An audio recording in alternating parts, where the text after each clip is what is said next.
नमस्कार दोस्तों, मेरा नाम निरंजन है। स्वागत करता हूं आपके अपने YouTube चैनल पर। दोस्तों, इसमें हम बहुत ही महत्वपूर्ण कंटेंट को देखने वाले हैं, बहुत ही महत्वपूर्ण करंट अफेयर को देखने वाले हैं। वीडियो पे आप अंत तक बने रहेंगे क्योंकि वीडियो आपके लिए बहुत इंपॉर्टेंट होने वाला है, जैसे कि आप देख सकते हैं। तो चलिए शुरू करते हैं। देखिए, क्वेश्चन है, शांति के लिए 2025 के नोबेल पुरस्कार विजेता का नाम बताइए। तो शांति के लिए 2025 के नोबेल पुरस्कार विजेता का जो नाम है, ये है मारिया कॉर्निना मचाडो। ठीक, याद रखेंगे, बहुत ही इंपॉर्टेंट है। देखिए, अब हम यहाँ पे प्रमुख नोबेल पुरस्कार के बारे में जानते हैं। आपको पता होना चाहिए कि हर साल 6 श्रेणी में नोबेल पुरस्कार प्रदान किया जाता है। तो हम बारी बारी इन 6 श्रेणियों को देखते हैं कि किसे प्राप्त हुआ है और किस क्षेत्र में प्राप्त हुआ है। तो देखिए, भौतिकी के यदि हम नोबेल पुरस्कार की बात करते हैं तो भौतिकी के नोबेल पुरस्कार 3 व्यक्तियों को मिला है, जिसमें जॉन क्लार्क, माइकल डेवरेट और जॉन मार्टिनिस है। इन तीनों को संयुक्त रूप से इलेक्ट्रिक सर्किट में मैक्रोस्कोपिक क्वांटम मैकेनिकल टनलिंग और ऊर्जा क्वांटिजेशन के खोज के लिए यह पुरस्कार प्रदान किया गया है। वही हम रसायन के नोबेल पुरस्कार की बात करते हैं तो इस पुरस्कार को भी 3 लोगों को प्रदान किया गया है। यह पुरस्कार सुसुमु कितागावा, रिचर्ड रॉबसन और उमर एम यागी को प्रदान किया गया है। उन्हें यह पुरस्कार उनकी खोज धातु कार्बनिक धातुओं के विकास के लिए दिया गया है। इसके अंतर्गत उन्होंने बड़े अंतराल वाली आणविक संरचनाएं बनाई जिनसे गैसों और अन्य रसायन प्रवाहित हो सके। देखिए, इसमें सबसे ज्यादा जो इंपॉर्टेंट हो जाता है, जैसे साहित्य का पुरस्कार है और शांति का पुरस्कार है, क्योंकि ये एक एक लोगों को मिला है और ऐसे में ये क्वेश्चन ज्यादा हाईलाइट भी हो जाता है। देखिए यदि हम साहित्य का नोबेल पुरस्कार की बात करते हैं तो यह पुरस्कार जो है लास्जुलो क्राजनाहोर-काई को प्रदान किया गया है। यह पुरस्कार उन्हें उनके सम्मोहक और दूरदर्शी कार्यों के लिए, जो सर्वनाशकारी आतंक के बीच कला की शक्ति की पुष्टि करते हैं, के लिए प्रदान किया गया है। वही चिकित्सा का नोबेल पुरस्कार की बात करें तो ये मैरी ब्रांका, फ्रेड राम्सडेल और शिमोन साकागुची को प्रदान किया गया है। उन्हें यह पुरस्कार पेरिफेरल इम्यून टॉलरेंस से जुड़ी खोजों के लिए किया गया है। इसमें जो है शरीर का जो इम्यून सिस्टम है उससे संबंधित खोज के लिए यह पुरस्कार प्रदान किया गया है। शांति का नोबेल पुरस्कार की बात करते हैं तो मारिया कॉर्निना मचाडो को दिया गया है, जैसे कि हमने क्वेश्चन में देखा। ये जो है वेनेजुएला के रहने वाली है और वेनेजुएला के लोगों के लिए लोकतांत्रिक अधिकारों को बढ़ावा देने में उनके अथक कार्य और तानाशाही से लोकतंत्र में न्याय संगत और शांतिपूर्ण संक्रमण प्राप्त करने के उनके संघर्ष के लिए यह पुरस्कार प्रदान किया गया है। वही आखिरी हम अर्थशास्त्र के पुरस्कार की बात करते हैं तो देखिए, यह जो पुरस्कार है 3 लोगों को मिला है और इन्हें 2 भागों में बांटा गया है, जिसमें जोएल मोकिल को तकनीकी प्रगति के माध्यम से सतत विकास के लिए आवश्यक शर्तों की पहचान करने के लिए पुरस्कार प्रदान किया गया। वही फिलिप अज्ञान और पीटर हावी को रचनात्मक विनाश के माध्यम से सतत विकास के सिद्धांत के लिए पुरस्कार प्रदान किया गया है। तो ये कुल 6 श्रेणी में नोबेल पुरस्कार है। विजेता का नाम जरूर याद कीजिएगा। इसका मैं एक सेपरेट वीडियो भी बनाने वाला हूँ, जिसमें मैं ट्रिक के माध्यम से भी बताऊंगा कि कैसे आप आसानी से चीजों को याद कर सकते हैं। चलिए अगला क्वेश्चन देखिए, भारत और रूस के बीच इंदिरा 2025 सैन्य अभ्यास किस राज्य में आयोजित किया गया? तो इसका जो सही उत्तर हो जाएगा राजस्थान। देखिए, राजस्थान के बीकानेर स्थित महाजन फील्ड फायरिंग रेंज में भारत रूस संयुक्त सैन्य अभ्यास इंद्र 2025 की शुरुआत हुई। यह अभ्यास 16 से 15 अक्टूबर तक चलेगा। ठीक है, संपन्न हो चुका है। आज वर्तमान में 19 अक्टूबर है। देखिए, इस अभ्यास का जो उद्देश्य था, दोनों देशों की सेनाओं के बीच समन्वय को मजबूत करना, आधुनिक युद्ध परिदृश्यों और आतंकवाद विरोधी अभियानों में सहयोग को बढ़ावा देना है। तो जितने भी सैन्य अभ्यास होता है या युद्ध अभ्यास की बात करते हैं, सारा का सारा जो है उसकी सेनाओं की क्षमता को वृद्धि करने के लिए और आने वाले समस्याओं से समाधान कैसे निकाला जा सके, इन सब चीजों के लिए युद्ध अभ्यास का आयोजन किया जाता है। अगला क्वेश्चन देखिए, निम्न में से कौन 2025 की टाइम्स 100 नेक्स्ट सूची में शामिल एकमात्र भारतीय क्रिकेटर है? तो इसका जो सही उत्तर हो जाएगा ऑप्शन नंबर बी, यशस्वी जायसवाल। देखिए, टाइम मैगजीन ने भारतीय ओपनर यशस्वी जायसवाल को दुनिया के 100 उभरते सितारों की लिस्ट में शुमार किया है। जायसवाल 2025 टाइम 100 नेक्स्ट में शामिल इकलौते क्रिकेटर बन गए। देखिए, क्वेश्चन है, किस राष्ट्रीय उद्यान में भारत की पहली चीता सफारी शुरू की गई है? एक समय ऐसा था दोस्तों, 2-3 साल पहले की बात करते हैं, तो भारत में चीता बिल्कुल नहीं था, विलुप्त प्राय प्रजाति में शामिल था। लेकिन जैसे ही दक्षिण अफ्रीका से चीता को लाया गया है, तब से भारत में चीता का कुनबा भी बढ़ रहा है। ठीक है, ये बहुत ही अच्छी बात है कि अब भारत में चीता देखने को मिलेगा। और आप मुझे कमेंट में उत्तर दीजिएगा कि भारत में पहला जो चीता लाया गया था वो किस देश से लाया गया था, ठीक याद रखिएगा, मुझे कमेंट में उत्तर दीजिएगा। देखिए तो इसका सही उत्तर हो जाएगा कूनो राष्ट्रीय उद्यान। कूनो राष्ट्रीय उद्यान जो है मध्य प्रदेश में है और पहली बार चीतों को यही लाया गया था। यह बोला गया कि कूनो राष्ट्रीय उद्यान जो है चीता के लिए, उसके प्रवास के लिए, उसके रहवास के लिए बहुत ही अच्छी जगह साबित होगी। तो इसलिए सरकार के द्वारा सबसे पहले जो है कूनो राष्ट्रीय उद्यान में चीता को रखा गया है। अब कूनो और गुजरात की हम बात करते हैं तो ये जो कॉरिडोर बन रहा है चीता के लिए, मध्य प्रदेश के कूनो राष्ट्रीय उद्यान में अक्टूबर 2025 में भारत की पहली चीता सफारी शुरू की गई। यह प्रोजेक्ट चीता का हिस्सा है जिसके तहत 2022-23 में अफ्रीकी चीतों को लाकर यहाँ बसाया गया। वर्तमान में यहाँ 16 चीते हैं। सफारी से होने वाली आय का उपयोग प्रबंधन, चिकित्सा, शिकार निगरानी और समुदायों के सहयोग में किया जाएगा। यह भारत में वन्य जीव संरक्षण का महत्वपूर्ण कदम भी है। चलिए पुरस्कार से संबंधित बहुत इंपॉर्टेंट क्वेश्चन है। मिसेस यूनिवर्स का खिताब जीतने वाली पहली भारतीय बन गई है। देखिए इसका सही उत्तर जाएगा सैरी सी। तो सैरी सी पहली भारतीय महिला है जो मिसेस यूनिवर्स का खिताब अपने नाम की है। तो देखिए पहली बार है भारत की तरफ से कोई यह पुरस्कार को प्राप्त किया है, तो ऐसे में जो पहली बार जो घटना घटती है वो इंपॉर्टेंट होता है। अगला क्वेश्चन देखिए, निम्न में से किसने 70वें फिल्म फेयर अवार्ड में सर्वश्रेष्ठ फिल्म का पुरस्कार अपने नाम किया है?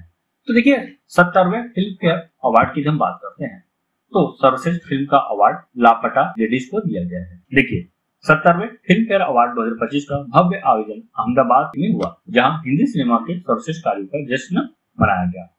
इसमें किरण राव की फिल्म लापता लेडीज जिसने 13 अवार्ड जीतकर इतिहास रच दिया है, सिनेमा जगत के दो दिग्गजों जीनत अमान और श्याम बेनेगल को मरणोपरांत लाइफ टाइम अचीवमेंट अवार्ड से सम्मानित किया गया है। तो लाइफ टाइम अचीवमेंट अवार्ड से श्याम बेनेगल और जीनत अमान को प्रदान किया गया है।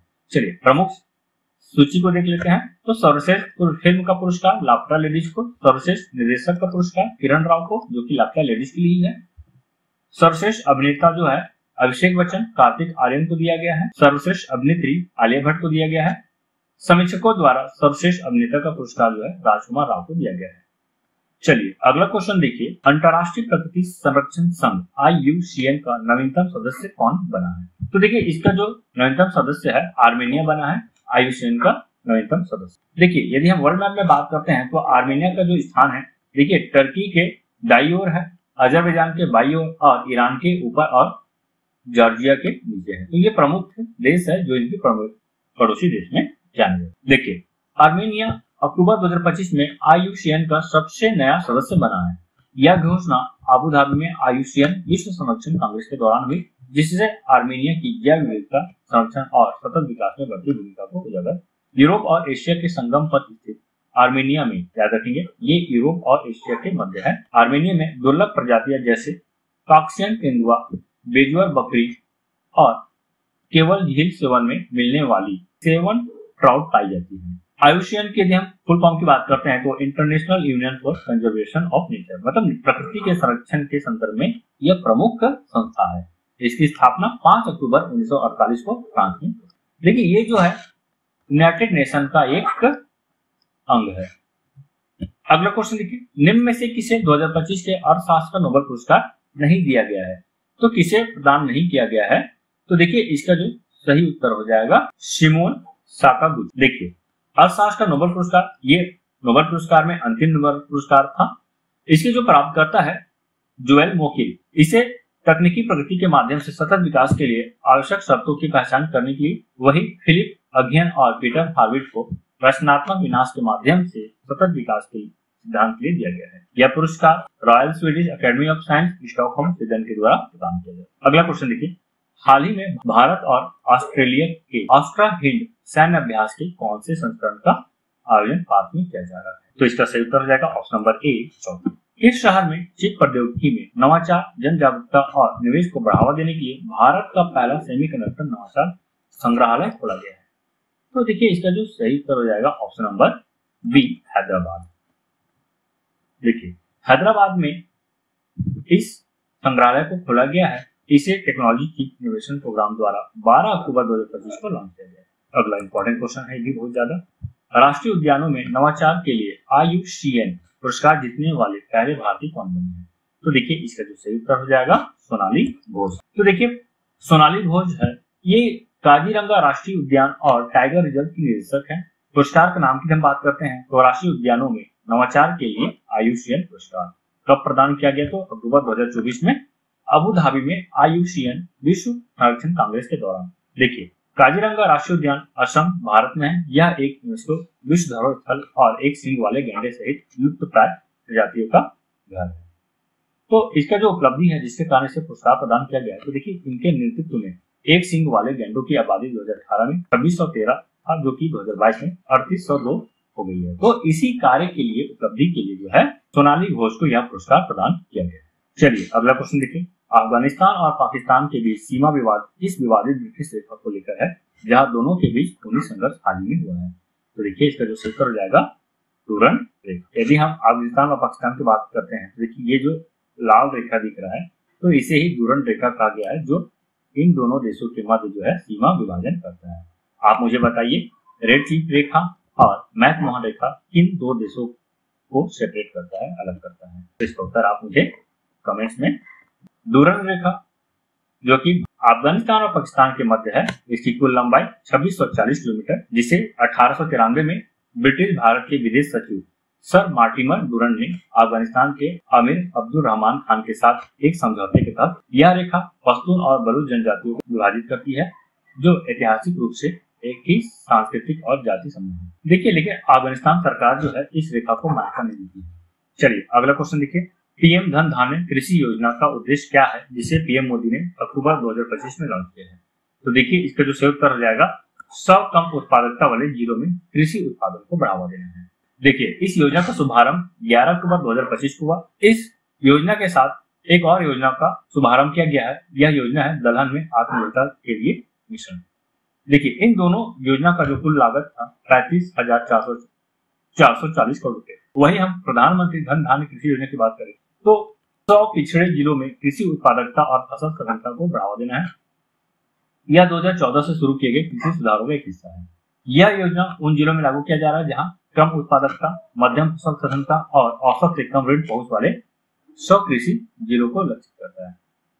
इस योजना का जो कुल परियोजना वह है 24,000 करोड़ रुपए है। देखिए अगला क्वेश्चन। जेएमजेड के प्रदर्शन से हिंद महासागर के किस देश के राष्ट्रपति को विदेश भागना पड़ा और सेना ने सत्ता पर कब्जा कर लिया? तो इसका जो सही उत्तर हो जाएगा ऑप्शन नंबर सी, मेडागास्कर। हाल ही में नेपाल में भी इस तरह का घटना हमें देखने को मिला है, जहां जेएनजी प्रदर्शन के द्वारा वहां के प्रधानमंत्री को इस्तीफा देना पड़ा और देश को भी छोड़कर जाना पड़ा। तो आप मुझे कमेंट में उत्तर दीजिएगा कि नेपाल में अभी जो नवीन प्रधानमंत्री बनी है वो कौन है? देखिए, मेडागास्कर में 14 अक्टूबर 2025 को सेना ने सत्ता पर कब्जा कर लिया। दरअसल यहां अक्टूबर 2025 में जेएनजी युवाओं का प्रदर्शन और विद्रोह व्यापक होकर पूर्ण सैन्य विद्रोह में बदल गया। राष्ट्रीय असेंबली में महाभियोग प्रस्ताव आने पर राष्ट्रपति एंड्री राजोलिन ने राष्ट्रीय असेंबली को ही भंग कर दिया। इसके बावजूद महाभियोग प्रस्ताव पारित हुए। चलिए अगला क्वेश्चन देखिए। हाल ही में किसने एक साल में 1000 रन बनाकर इतिहास रचा और महिला वनडे विश्व कप में 5000 का आंकड़ा पार किया है? तो देखिए इसका जो सही उत्तर हो जाएगा स्मृति मंदाना। तो स्मृति मंदाना एक साल में 1000 रन बनाकर इतिहास रच दिया है और महिला वनडे विश्व कप में 5000 का आंकड़ा भी पार किया। देखिए, भारतीय उप कप्तान स्मृति मंदाना 12 अक्टूबर 2025 को विशाखापट्टनम में ऑस्ट्रेलिया के खिलाफ भारत के हाई प्रोफाइल महिला विश्व कप ग्रुप मैच के दौरान एक कैलेंडर वर्ष में 1000 रन बनाने वाली महिला वनडे क्रिकेट की पहली खिलाड़ी बनी है। 29 वर्षीय इस सलामी बन, ठीक, तो ध्यान रखेंगे स्मृति मंदाना की हम बात करते हैं तो वनडे क्रिकेट में 5000 रन पूरा की है और मिताली राज के बाद यह उपलब्धि हासिल करने वाली केवल 5वीं और दूसरी भारतीय बल्लेबाज बन गई है। तो देखिए ये जो आंकड़ा है इसको पार करने वाली स्मृति मंदाना जो है 5वीं खिलाड़ी बन गई है, महिला खिलाड़ी, और भारत की तरफ से बात करते हैं तो दूसरी भारतीय बल्लेबाज भी बन गई है। अगला क्वेश्चन देखिए। किसे अंतरराष्ट्रीय मुद्रा कोष का प्रथम उप प्रबंध निदेशक नियुक्त किया गया है? इसका सही उत्तर हो जाएगा डैन हॉट्स। देखिए, अंतरराष्ट्रीय मुद्रा कोष के प्रबंध निदेशक क्रिस्टालिना जॉर्जिवा ने अमेरिकी वित्त मंत्री स्कॉट बेंसन के chief of staff Daniel cash को आईएमएफ में प्रथम उप प्रबंध निदेशक के पद पर नियुक्त करने का प्रस्ताव था और इसे बना भी दिया गया है। आईएमएफ की बात करते हैं तो इसकी स्थापना जुलाई 1944 में होता है और प्रबंध निदेशक क्रिस्टालिना जॉर्जिवा है। मुख्यालय इसका वाशिंगटन डीसी है। देखिए अगला क्वेश्चन। निम्न में से किसे भारतीय वाणिज्य एवं उद्योग महासंघ का अध्यक्ष नियुक्त किया गया है? तो देखिए इसका उत्तर हो जाएगा अनंत गोयन का। अगला क्वेश्चन देखिए, किस शहर में अदानी और गूगल द्वारा भारत का सबसे बड़ा एआई डेटा हब बनाया जाएगा? तो देखिए अडानी और गूगल के द्वारा भारत के विशाखापट्टनम में सबसे बड़ा एआई डेटा हब बनाया जाएगा। देखिए अडानी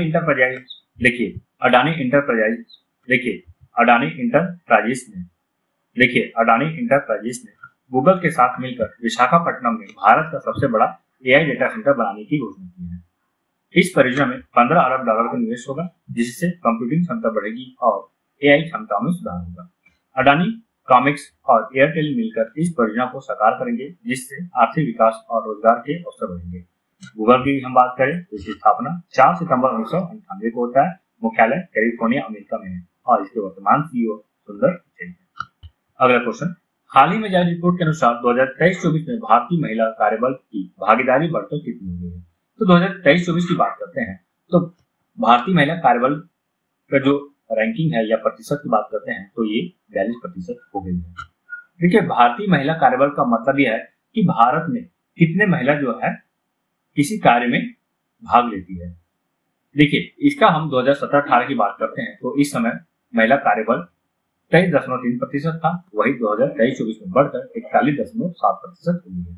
अब 41.7% है, इसको लमसम हम 42% बोल सकते हैं। देखिए भारत में महिला कार्यबल भागीदारी दर में उल्लेखनीय वृद्धि देखी गई है। श्रम और रोजगार मंत्रालय के अनुसार महिला श्रम बल भागीदारी दर 2017-18 के 23% से बढ़कर 2023-24 में 42% हो गई है। श्रम मंत्री की हम बात करते हैं तो डॉक्टर मनसुख मांडविया। अगला क्वेश्चन इंपॉर्टेंट क्वेश्चन है, सूचकांक से इस क्वेश्चन को पूछा जाता है। हाल ही में जारी की गई हेनले पासपोर्ट इंडेक्स 2025 में भारत को कौन सा स्थान प्राप्त हुआ है? तो हेनले पासपोर्ट इंडेक्स में भारत को 85वां स्थान प्राप्त हुआ है। यदि हम पिछले साल की बात करते हैं तो भारत पिछले साल 80वें स्थान पर था। इसका मतलब ये है कि भारत अब पासपोर्ट धारक 57 देशों में बिना वीजा के यात्रा कर सकते हैं। प्रथम स्थान पर सिंगापुर है जो कि 193 देशों में वीजा मुक्त यात्रा कर सकते हैं। अफगानिस्तान सबसे कमजोर स्थिति में है और सबसे निचले स्थान पर है। देखिए अगला क्वेश्चन है, भारत और किस देश की नौसेना के बीच समुद्र शक्ति 2025 अभ्यास शुरू हुआ है? तो देखिए इसका जो सही उत्तर हो जाएगा ऑप्शन नंबर डी, इंडोनेशिया। तो भारत और इंडोनेशिया की नौसेना के बीच एक महत्वपूर्ण द्विपक्षीय नौसैनिक अभ्यास समुद्र शक्ति 2025 आयोजित हुआ। देखिए पहला क्वेश्चन है, खेलो इंडिया यूनिवर्सिटी गेम के 5वें संस्करण का आयोजन किस राज्य में किया जाएगा? देखिए खेलो इंडिया यूनिवर्सिटी गेम, तो इसका आयोजन जो है राजस्थान में किया जाएगा। तो राजस्थान के 7 शहरों में खेलो इंडिया यूनिवर्सिटी गेम का आयोजन किया जाएगा। ठीक, देखिए खेलो इंडिया यूनिवर्सिटी गेम्स का 5वां संस्करण 24 नवंबर से 5 दिसंबर 2025 तक राजस्थान के 7 शहरों में किया जाएगा। और ये कौन कौन सा 7 शहर है? तो जयपुर, अजमेर, उदयपुर, जोधपुर, बीकानेर, कोटा और भरतपुर। तो इन 7 शहरों में खेलो इंडिया यूनिवर्सिटी गेम का आयोजन किया जाएगा।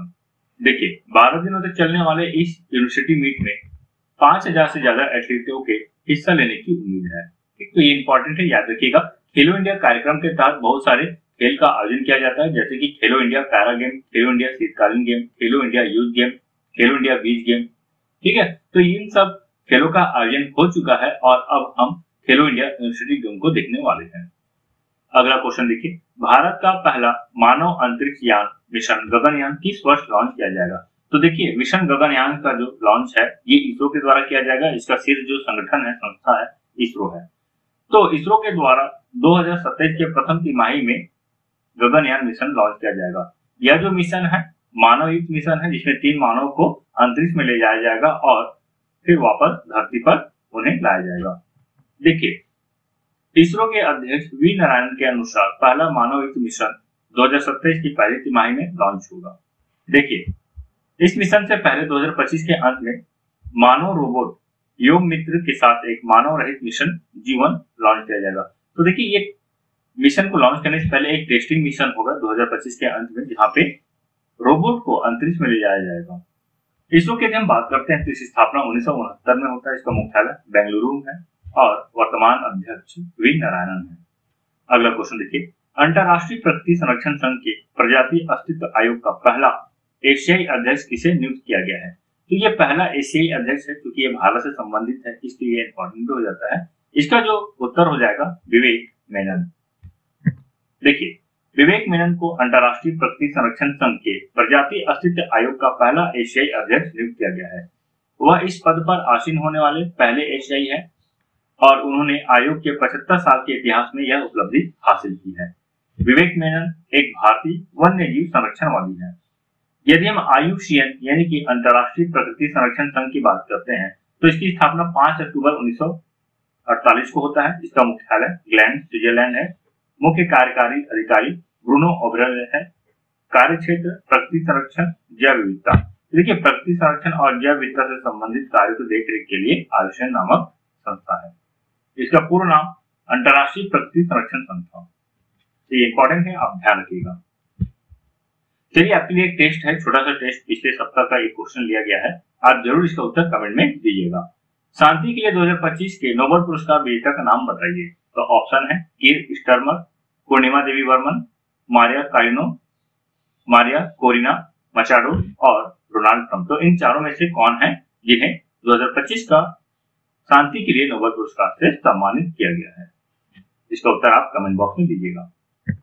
अगला क्वेश्चन देखिए, हाल ही में हेनरिच IMD सतत व्यापार सूचकांक 2025 में भारत को कौन सा स्थान प्राप्त हुआ है?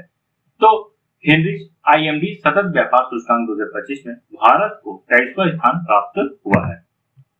देखिए, भारत का कुल स्कोर इसमें 33.2 रहा है, जो 2023 की तुलना में स्थिर प्रगति को दर्शाता है। यदि हम शीर्ष स्थान की बात करें तो शीर्ष स्थान पर यूके है, यानी कि यूनाइटेड किंगडम। चलिए, एक और बहुत ही इंपॉर्टेंट क्वेश्चन है, भारत कुल वन क्षेत्र के मामले में दुनिया के किस स्थान पर रहा? तो देखिए, यदि हम भारत की बात करते हैं तो कुल वन क्षेत्र के मामले में दुनिया में 9वें स्थान पर रहा है। फूड एंड एग्रीकल्चर ऑर्गेनाइजेशन द्वारा बाली में जारी ग्लोबल फॉरेस्ट रिसोर्सेज असेसमेंट 2025 के अनुसार भारत कुल वन क्षेत्र के मामले में विश्व में 9वें स्थान पर है। साथ ही वार्षिक वन क्षेत्र वृद्धि में देश अपना तीसरा स्थान कायम रखा है। वृद्धि की जब बात करते हैं तो वृद्धि में तीसरे स्थान है और कुल वन क्षेत्र की जब बात करते हैं तो उसमें विश्व में 9वें स्थान पर है। अगला क्वेश्चन देखिए, किस ओलंपिक पदक विजेता को मानद लेफ्टिनेंट कर्नल के पद से सम्मानित किया गया है? तो इसका सही उत्तर हो जाएगा नीरज चोपड़ा। तो नीरज चोपड़ा यह एक और उपलब्धि हासिल किया है। खेल में तो यह उपलब्धि हासिल करते ही करते हैं, साथ ही साथ अपनी सर्विस के दौरान, कार्य के दौरान भी इस प्रकार का सम्मान प्राप्त करते हैं। देखिए, भारत की स्टार जेवलिन थ्रोअर और 2 बार के ओलंपिक पदक विजेता नीरज चोपड़ा को भारतीय सेना की टेरिटोरियल आर्मी में मानद लेफ्टिनेंट कर्नल के पद से सम्मानित किया गया है। नीरज चोपड़ा को वर्ष 2016 में भारतीय सेना की राजपुताना राइफल्स रेजिमेंट में शामिल किया गया था। याद रखेंगे, 2016 में ये जॉब पर आए हैं। 2020 के टोक्यो ओलंपिक में इतिहास रचते हुए ट्रैक एंड फील्ड में भारत का पहला ओलंपिक स्वर्ण पदक जीता। इसके बाद उन्होंने 2024 के पेरिस ओलंपिक में रजत पदक और 2023 की वर्ल्ड एथलेटिक्स चैंपियनशिप में स्वर्ण पदक जीतकर देश का गौरव बढ़ाया है। और इन्होंने हाल ही में 90.23 मीटर की व्यक्तिगत थ्रो करके भारतीय एथलेटिक्स इतिहास में नया मील का पत्थर स्थापित किया है। देखिए, यदि हम नीरज चोपड़ा की बात करते हैं तो 90.23 मीटर इनका सर्वश्रेष्ठ प्रदर्शन रहा है। चलिए, एक और इंपॉर्टेंट क्वेश्चन देखिए, किस फुटबॉलर ने वर्ष 2025 का MLS गोल्डन बूट अवार्ड जीत लिया है? तो इसका भी सही उत्तर हो जाएगा लियोनेल मेसी। ये अर्जेंटीना के रहने वाले हैं और मशहूर फुटबॉल खिलाड़ी है। इसे इस वर्ष 2025 का गोल्डन बूट का अवार्ड दिया गया है। इन्होंने इंटर मियामी के लिए खेलते हुए दूसरे सीजन के दौरान 29 गोल किए और 19 गोल करने में मदद की। इस उपलब्धि के साथ ही मेसी इंटर मियामी के लिए गोल्डन बूट जीतने वाले पहले खिलाड़ी बन गए हैं। मेसी से पहले अर्जेंटीना के टैटी कैस्टेलानोस ने गोल्डन बूट 2021 में जीता था। अगले और क्वेश्चन देखिए, एसोचैम के अध्यक्ष का पदभार किसने संभाला है? इसका उत्तर हो जाएगा ऑप्शन नंबर सी, अनंत गोयनका। चलिए, अगला क्वेश्चन देखिए, एसोचैम के अध्यक्ष का पदभार किसने संभाला है? तो देखिए, इसका उत्तर हो जाएगा option number D, Nirmal Kumar Minda. तो निर्मल कुमार मिंडा को एसोचैम के अध्यक्ष का पदभार दिया गया है। यूनो मिंडा समूह के कार्यकारी अध्यक्ष निर्मल कुमार मिंडा ने 17 अक्टूबर को Associated Chamber of Commerce and Industry of India. Assocham का ये फुल फॉर्म है, याद रखिएगा, Associated Chamber of Commerce and Industry of India. तो इसका अध्यक्ष जो है निर्मल कुमार मिंडा को बनाया गया है और इनके साथ ही साथ अमिताभ चौधरी को एसोसिएम का उपाध्यक्ष बनाया गया है। एसोसिएम की यदि हम बात करते हैं तो इसका स्थापना 1920 में होता है, मुख्यालय नई दिल्ली में है। चलिए और इंपॉर्टेंट क्वेश्चन देखिए, हाल ही में निधन हुए गोवर्धन असरानी कौन थे? तो गोवर्धन असरानी की आप बात करें तो देखिए, आप इमेज से ही देखकर समझ में आ जाएगा आपको क्या यह जो है एक मशहूर अभिनेता है। देखिए, प्रसिद्ध हिंदी अभिनेता गोवर्धन असरानी का लंबी बीमारी के बाद 84 वर्ष की उम्र में निधन हो गया है। यदि हम किसकी मुख्य भूमिका की बात करते हैं तो शोले में जेलर की भूमिका के लिए प्रसिद्ध असरानी ने चुपके चुपके, भूल भुलैया, धमाल तथा बंटी और बबी जैसे हिट फिल्मों में अभिनय किया है। 5 दशकों से अधिक के करियर में असरानी ने हिंदी सिनेमा में विशेष रूप से हास्य कलाकार के रूप में महत्वपूर्ण योगदान दिया। अगला क्वेश्चन इंपॉर्टेंट है ये, हाल ही में तीरंदाजी विश्व कप फाइनल में पदक जीतने वाली पहली भारतीय महिला कौन बनी है? तो विश्व कप फाइनल में पदक जीतने वाली पहली भारतीय महिला ज्योति सुरेखा वेन्नम बन गई है। ठीक, याद रखिए। तो ज्योति सुरेखा वेन्नम जो है इतिहास रच दिया है, विश्व कप फाइनल में कांस्य पदक जीतने वाली पहली भारतीय महिला कंपाउंड तीरंदाज बन गई है। बहुत इंपॉर्टेंट क्वेश्चन है दोस्तों, याद रखिएगा इसको।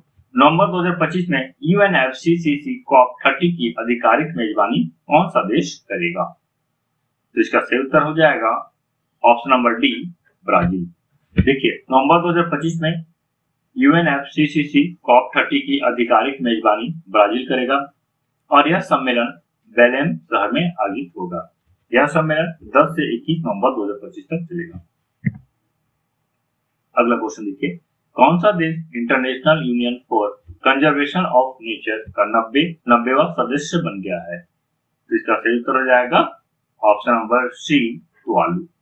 चलिए एक और इंपॉर्टेंट क्वेश्चन, किस देश ने चिली में आयोजित अंडर-20 फीफा वर्ल्ड कप 2025 का खिताब जीता है? तो इसका सही उत्तर हो जाएगा ऑप्शन नंबर सी, मोरक्को।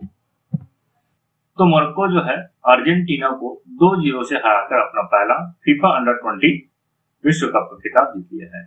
इस जीत के साथ मोरक्को 2009 में घाना के बाद अंडर-20 विश्व कप जीतने वाला पहला अफ्रीकी देश बन गया है। अंतर्राष्ट्रीय प्रकृति संरक्षण संघ का सम्मेलन कहाँ आयोजित किया जाएगा? तो अंतर्राष्ट्रीय प्रकृति संरक्षण संघ का आयोजन जो है ये अबू धाबी में आयोजित किया जाएगा।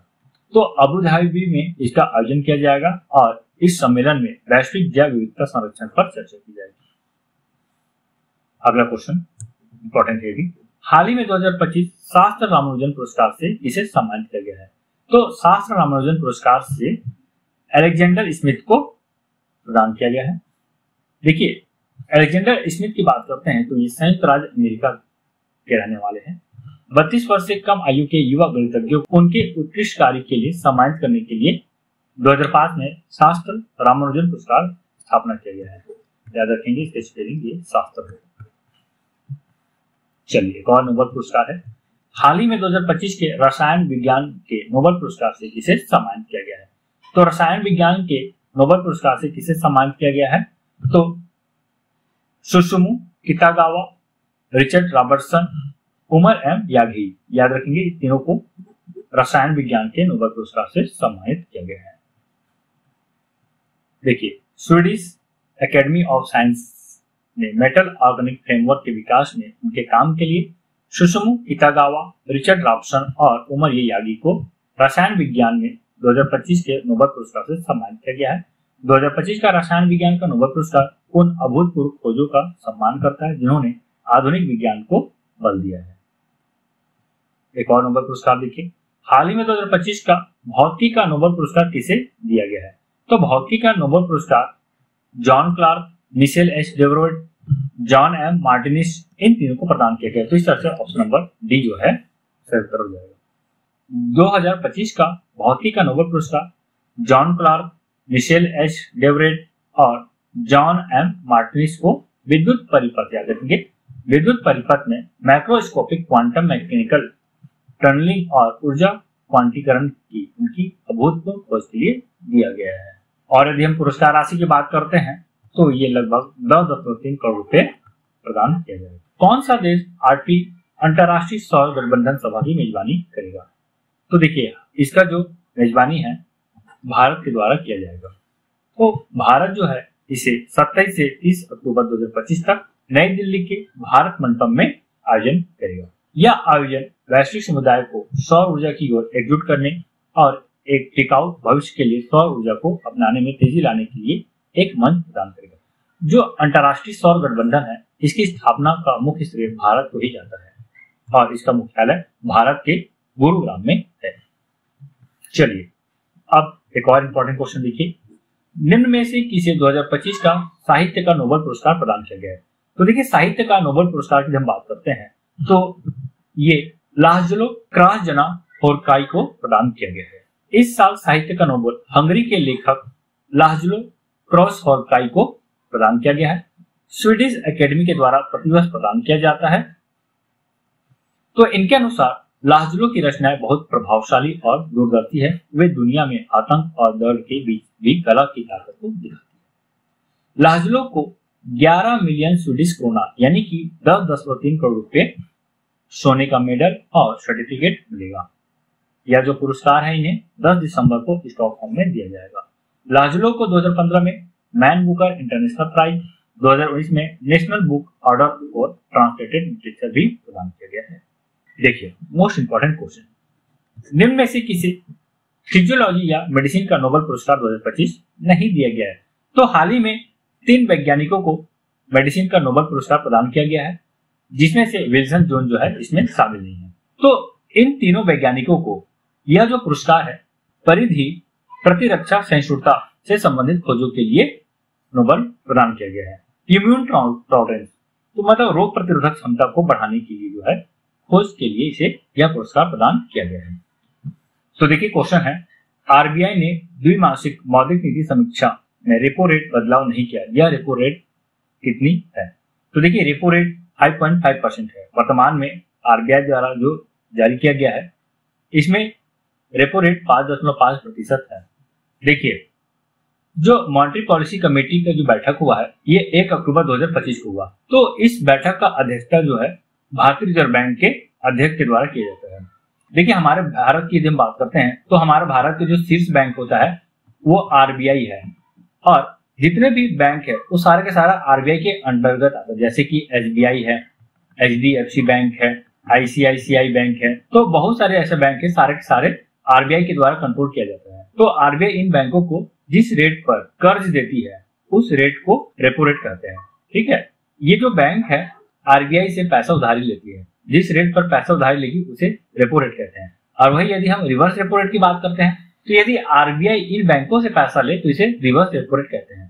तो ध्यान रखेंगे repo rate reverse repo rate से अधिक होता है। आरबीआई की बात करते हैं तो इसका फुल फॉर्म है भारतीय रिजर्व बैंक। आरबीआई ने 16 जुलाई से 75 करोड़ रुपए से अधिक के सभी भुगतानों के लिए ई कुबेर प्लेटफॉर्म को अनिवार्य करने की घोषणा की है। आरबीआई की मुख्यालय महाराष्ट्र में इसकी स्थापना 1 अप्रैल 1935 को होता है। वर्तमान में इसके गवर्नर है संजय मल्होत्रा। प्रथम गवर्नर सर ऑसबोर्न स्मिथ है और प्रथम भारतीय गवर्नर चिंतामन द्वारकानाथ देशमुख है। यदि हम इसका स्ट्रक्चर की बात करते हैं तो देखिए एक गवर्नर होता है और 4 जो है डिप्टी गवर्नर होता है। चलिए अगला क्वेश्चन देखिए, किस देश में दुनिया का सबसे ऊंचा पुल बनाया गया है? तो दुनिया का सबसे ऊंचा पुल ये चीन में बनाया गया है। तो दुनिया का सबसे ऊंचा पुल चीन में बनाया गया है जिसका नाम हुआजियांग ग्रैंड कैनियन है। यह पुल चीन के गुइझोंग प्रांत में एक घाटी के ऊपर 625 मीटर की ऊंचाई पर स्थित है और हाल ही में जनता के लिए खोला गया है। इस पुल के बनने से घाटी के दोनों किनारों के बीच यात्रा का समय 2 घंटे से घटकर केवल 2 मिनट रह गया है, जिससे कनेक्टिविटी में बहुत सुधार हुआ है। अगला क्वेश्चन देखिए, हाल ही में भारतीय वायुसेना ने पहली बार इस देश के साथ विशेष संयुक्त अभ्यास टाइगर क्लॉ आयोजित किया है। तो एग्जाम में देखिए संयुक्त सैन्य अभ्यास से क्वेश्चन पूछा जाता है। हर साल भारत जो है किसी न किसी देशों के साथ संयुक्त सैन्य अभ्यास करता है, तो यहाँ से एक क्वेश्चन पूछा जाता है, इसे भी आप ध्यान में रखिएगा। तो देखिए संयुक्त सैन्य अभ्यास टाइगर क्लॉ तो ये भारत और अमेरिका के मध्य हुआ है। इन दोनों देशों का उद्देश्य जो है वायु सेनाओं के बीच सहयोग और क्षमता को बढ़ाना है। चलिए एक और इंपॉर्टेंट क्वेश्चन है, हाल ही में भारत को वर्ष 2026-28 के लिए संयुक्त राष्ट्र संघ की किस संस्था का सदस्य चुना गया है? तो देखिए, ये सारा का सारा संयुक्त राष्ट्र का प्रमुख संस्था है और भारत को 2026-28 के लिए इकोसॉक संस्था का सदस्य चुना गया है। देखिए, यदि हम इसका फुल फॉर्म की बात करते हैं तो इकोनॉमिक एंड सोशल कॉन्फ्रेंस है। देखिए, भारत को 2026-28 की अवधि के लिए संयुक्त राष्ट्र आर्थिक और सामाजिक परिषद का सदस्य चुना गया है, जिसका मुख्यालय यूएसए न्यूयॉर्क में है और इसका कुल सदस्य देश 54 है। चलिए, बहुत इंपॉर्टेंट क्वेश्चन देखिए, जितना भी क्वेश्चन रहता है सारा का सारा इंपॉर्टेंट रहता है। जो वीकली करंट अफेयर रहता है, हर सप्ताह बहुत सारे कंटेंट आता है, लेकिन उसमें से जो इंपॉर्टेंट कंटेंट रहता है, जो आपके एग्जाम में आने योग्य है, वही क्वेश्चन को मैं यहाँ पे रखता हूँ। तो क्वेश्चन बहुत इंपॉर्टेंट रहता है, आप इसे लाइटली मत लीजिएगा और एक बार जरूर पढ़ लीजिएगा। देखिए, क्वेश्चन है, केंद्रीय मंत्रिमंडल ने किस वर्ष तक दलहन में आत्मनिर्भरता के लिए मिशन को मंजूरी दी है? तो केंद्रीय मंत्रिमंडल जो है ये 2030-31 के लिए दलहन में आत्मनिर्भरता मिशन को मंजूरी दी है। देखिए, इस मिशन की हम बात करते हैं, कृषि क्षेत्र में आत्मनिर्भरता बढ़ाने के लिए केंद्रीय मंत्रिमंडल ने 1 अक्टूबर 2025 को मिशन आत्मनिर्भरता इन प्लेसेस नामक 6 वर्षीय कार्यक्रम को मंजूरी दी है। यह पहल 2025-26 से 2030-31 तक चलेगी और इसके लिए कुल 11,440 करोड़ रुपए का बजट भी स्वीकृत किया गया है। यदि हम मिशन के उद्देश्य की बात करते हैं तो इसमें दालों में आत्मनिर्भरता को हासिल करना है। अभी भारत जो है दाल के लिए दूसरे देशों पर निर्भर रहता है। भारत जो है अपने कुल दाल खपत का आधा भारत से ही प्राप्त करता है और आधा जो है दूसरे देशों से आयात करता है। ठीक, याद रखेंगे। तो इस मिशन का जो उद्देश्य है, लक्ष्य है, तो इसमें दालों के लिए कुल क्षेत्रफल को 310 लाख हेक्टेयर तक बढ़ाना है, पैदावार को 1130 किलोग्राम प्रति हेक्टेयर तक बढ़ाना है और उत्पादन को 350 लाख टन तक पहुंचाना है। इन दो देशों की सेनाओं के बीच द्विपक्षीय नौसैनिक अभ्यास कोकन 2025 शुरू हुआ। तो कोकन 2025 की जब बात करते हैं तो ये भारत और ब्रिटेन के मध्य प्रतिवर्ष आयोजित किया जाए। देखिए, इसका जो आयोजन है 5 अक्टूबर को प्रारंभ हुआ है और 12 अक्टूबर तक ही चलेगा। इसमें भारतीय नौसेना और ब्रिटेन की नौसेना दोनों शामिल हुए हैं। यदि हम इस अभ्यास की उद्देश्य की बात करते हैं तो इसका उद्देश्य सुरक्षित, खुला और स्वतंत्र समुद्र सुनिश्चित करने के लिए दोनों देशों की साझा प्रतिबद्धता की पुष्टि करना और रणनीतिक साझेदारी को मजबूत करना है। चलिए, एक और क्वेश्चन देखिए, स्पोर्ट्स से संबंधित है ये। हाल ही में संपन्न हुए विश्व पैरा एथलेटिक्स चैंपियनशिप 2025 में भारत ने कितने मेडल जीते हैं? तो भारत के लिए विश्व पैरा एथलेटिक्स चैंपियनशिप में अब तक का सबसे ज्यादा पदक प्राप्त हुआ है। तो सबसे बेहतर प्रदर्शन हम इस चैंपियनशिप में देखे हैं 2025। तो इसमें भारत जो है ये 22 मेडल प्राप्त, इसका आयोजन जो है नई दिल्ली में हुआ है। देखिए, भारत ने नई दिल्ली में आयोजित विश्व पैरा एथलेटिक्स चैंपियनशिप 2025 में 6 स्वर्ण, 9 रजत और 7 कांस्य सहित कुल 22 पदक हासिल करके अपना एक सर्वश्रेष्ठ प्रदर्शन जारी किया है। निम्न में से किसने पीएम सेतु योजना को लॉन्च किया है? तो हाल ही में प्रधानमंत्री नरेंद्र मोदी के द्वारा पीएम सेतु योजना लॉन्च किया गया है। यदि हम इसके फुल फॉर्म की बात करते हैं तो प्रधानमंत्री skilling employability transformation through upgraded ITI है। तो आईटीआई कॉलेज है तो उसको अपग्रेड करने के लिए इस योजना को लाया गया है। देखिए, अगला क्वेश्चन, आईआईटी भुवनेश्वर में नमो सेमीकंडक्टर प्रयोगशाला की स्थापना को इसने मंजूरी दी है। तो नमो सेमीकंडक्टर प्रयोगशाला की स्थापना के लिए जो है ये आईटी मंत्रालय अश्वनी वैष्णव के द्वारा प्रदान किया गया है। केंद्रीय इलेक्ट्रॉनिक्स और आईटी मंत्री अश्वनी वैष्णव ने आईआईटी भुवनेश्वर में 4.95 करोड़ की अनुमानित लागत से नमो सेमीकंडक्टर प्रयोगशाला की स्थापना को मंजूरी दे दी है। प्रस्तावित प्रयोगशाला सेमीकंडक्टर प्रशिक्षण, विज्ञान और निर्माण के लिए आवश्यक उपकरण और सॉफ्टवेयर उपलब्ध कराएगी। अगला क्वेश्चन देखिए, राष्ट्रीय अपराध रिकॉर्ड ब्यूरो के अनुसार कौन सा शहर लगातार चौथे वर्ष भारत का सबसे सुरक्षित शहर बना है? तो भारत का सबसे सुरक्षित शहर लगातार चौथे वर्ष कोलकाता बना है। देखिए, यह जो आंकड़ा है राष्ट्रीय अपराध रिकॉर्ड ब्यूरो के द्वारा प्रदान किया जाता है और इन्हीं के अनुसार जो है कोलकाता लगातार चौथे वर्ष भारत का सबसे सुरक्षित। यदि हम शीर्ष 3 शहरों की बात करते हैं तो इसमें कोलकाता, हैदराबाद और पुणे है। वही सबसे असुरक्षित शहरों में कोच्चि, दिल्ली और सूरत है। चलिए, और इंपॉर्टेंट क्वेश्चन देखिए, हाल ही में जारी हुरुन रिच लिस्ट 2025 में भारत में शीर्ष पर कौन रहा है? तो भारत में शीर्ष पर मुकेश अंबानी रहा है। देखिए, मुकेश अंबानी 2025 की हुरुन रिच लिस्ट में भारत के सबसे अमीर व्यक्ति है। उनकी कुल संपत्ति की हम बात करते हैं तो 9.55 लाख करोड़ रुपए। अगला क्वेश्चन, खालिद अल एनानी यूनेस्को के पहले अरब महानिदेशक बनेंगे, वे किस देश से संबंधित है? ये मिस्र के रहने वाले हैं, ठीक, याद रखेंगे मिस्र। देखिए, यूनेस्को के कार्यकारी बोर्ड ने मिस्र के विश्वविद्यालय के प्रोफेसर और पूर्व मंत्री खालिद अल एनानी को एजेंसी का अगला महानिदेशक नामित किया है। अगर अगले महीने उज्बेकिस्तान में यूनेस्को की महासभा द्वारा उनकी नियुक्ति की पुष्टि हो जाती है, अरब जगत के पहले महानिदेशक बने। किस भारतीय को संयुक्त राष्ट्र पर्यावरण कार्यक्रम और प्लेनेट ए द्वारा 2025 young champions of the earth award से सम्मानित किया गया है? देखिए, इसका जो सही उत्तर हो जाएगा जिनाली मोदी। तो जिनाली मोदी को young champions of the earth award से सम्मानित किया गया है। किसके द्वारा किया गया है? तो ये संयुक्त राष्ट्र पर्यावरण कार्यक्रम के द्वारा सम्मानित किया गया है। देखिए, मुंबई की जिनाली मोदी को यूएनईपी और प्लेनेट ए द्वारा यंग अर्थ चैंपियन 2025 का पुरस्कार मिला है। उन्हें यह पुरस्कार केले के तनों को बनोफी लेदर में बदलने के लिए दिया गया है, जो चमड़े का एक टिकाऊ विकल्प है। देखिए, जो केले के तने हैं उससे एक लेदर बना है, इस लेदर का नाम है बनोफी लेदर, जो कि कृत्रिम लेदर की भांति कार्य करता है। देखिए, ये जो लेदर है जो कि पशुओं से प्राप्त होती है, अब ये जो है प्राकृतिक रूप से प्राप्त होने वाली बनोफी लेदर है। उनकी कंपनी केले के रेशे से चमड़ा बनाती है, जिससे पानी की खपत और कार्बन उत्सर्जन कम होता है। देखिए, जो यूएनईपी के द्वारा जो पुरस्कार प्रदान किया गया यंग अर्थ चैंपियन पुरस्कार, इसमें टोटल 3 लोगों को पुरस्कृत किया गया, जिसमें भारत की जिनाली मोदी है। यहाँ से क्वेश्चन आएगा, आप याद रखिएगा। दूसरा है जोसेफ नगुथिरु और तीसरा जो है नोएमी फ्लोएरा। तो देखिए, जोसेफ, इन्हें जो जलकुंभी से पर्यावरण अनुकूल पैकेजिंग बनाने के लिए दिया गया है, वही नोमी को साइक्लो नामक प्रणाली विकसित की, जो ग्रे वाटर को पीने योग्य पानी में बदल। देखिए, अगला क्वेश्चन, जूनियर विश्व रैंकिंग में शीर्ष पर पहुंचने वाली पहली भारतीय जूडो खिलाड़ी कौन बन गई है?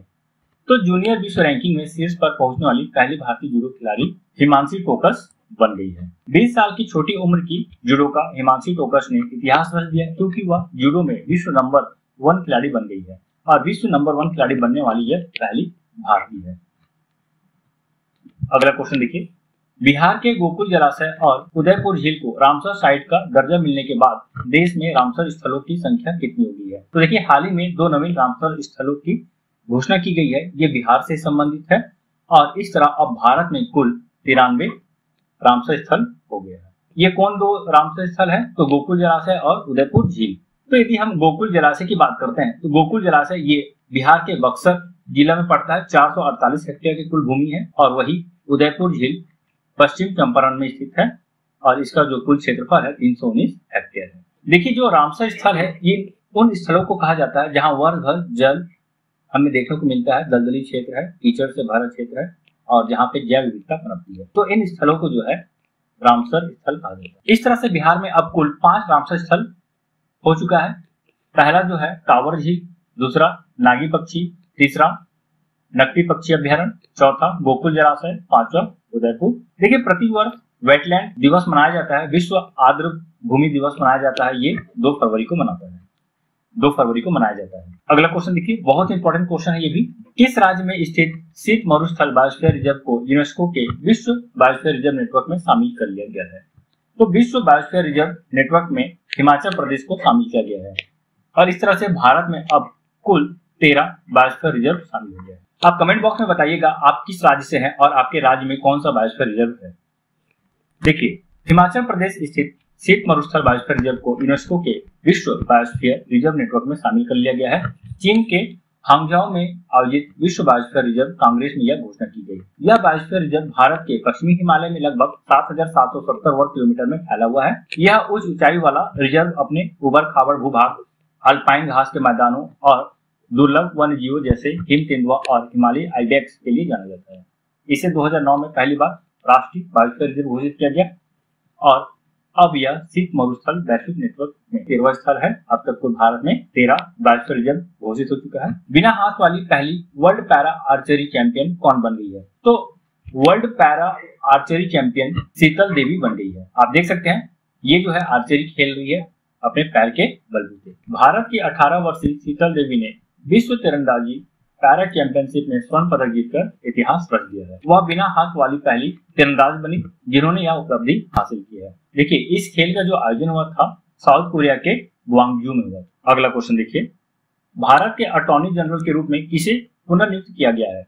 तो भारत के अटॉर्नी जनरल के रूप में आर वेंकटरमणी को पुनर्नियुक्त किया गया है। इससे पहले यही थे भारत के अटॉर्नी जनरल। वरिष्ठ अधिवक्ता आर वेंकटरमणी को 1 अक्टूबर 2025 से प्रभावी 2 साल के अतिरिक्त कार्यकाल के लिए भारत के अटॉर्नी जनरल के रूप में पुनर्नियुक्त किया गया है। उनका वर्तमान 3 साल का कार्यकाल जो 30 सितंबर 2022 से शुरू हुआ था, इस महीने समाप्त हो रहा है, लेकिन अब ये पुनर्नियुक्त हो चुके हैं। देखिए, भारत के अटॉर्नी जनरल कौन होते हैं? तो ये भारत सरकार के शीर्ष स्तर के विधिक सलाहकार होते हैं, मुख्य कानूनी सलाहकार बोलते हैं इसे, जो कोर्ट में भारत सरकार की तरफ से पैरवी करते हैं। यह एक संवैधानिक पद है जिसका सृजन संविधान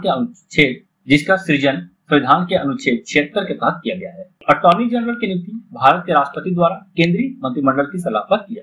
देखिए अगला क्वेश्चन, हाल ही में मुखी नामक भारत में जन्मा पहला वयस्क चीता बन गया है। इसका जन्म किस राष्ट्रीय उद्यान में हुआ है?